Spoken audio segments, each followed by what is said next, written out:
אחד המערבים הכי קשוחים והכי קשים שהיו לי, ושהמערב הבא שאנחנו נצא בקו הזה יהיה קצת פחות מתיש.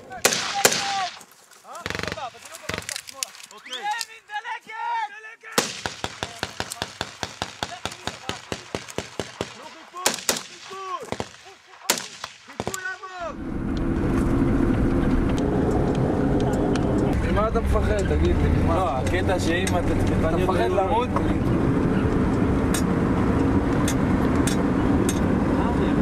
לא, אל תשקע לי פה עכשיו. אתה כבר בסדר? אנחנו פה שקענו קצת. האמר הזה, השקיעה הזאת בבוט זה סימבול. זה מסמל כל מיני דברים במדינה הזאת שגם כן שקועים בבוץ. מה אתה עושה פה, אבל? אני?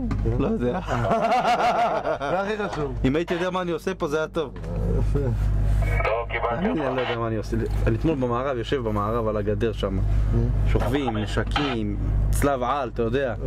כולנו אפודים ובלגנים וצובעים את הפנים בשחור. כן. פתאום הגיע איזה שנייה, אני עבר לי מחשבה בראש. כן. באה לי מחשבה, אירן, מה מעשיך פה על הגדר עכשיו בחולות. כן, בחול, במקום שתהיה עכשיו במיטה בסבבה, עם האישה. תתפנק עם האישה. מה, את לבד? אבל למה את בוכה? אל תבכי.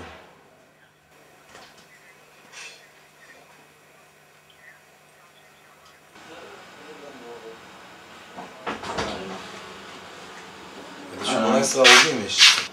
יורם אמסלם, שמעתי על פיגוע קטלני בחיפה, שמעתי. תקשר אליי, תגיד לי שהכל בסדר. ביי. אין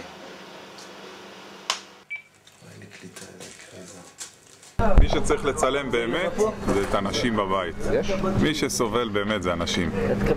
מי שעובד קשה זה האנשים שלנו.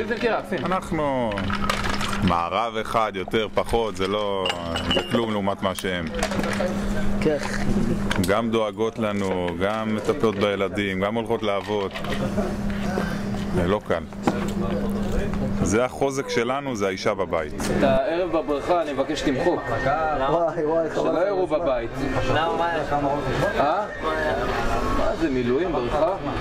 אני מספר להם שאני בא וקורא את התחת פה ומילואים קרביים ולא כולם עושים את זה, רק חלק קטן ונבחר של העם. אז לא, אתה מבין? שלא יראו שעושים חיים.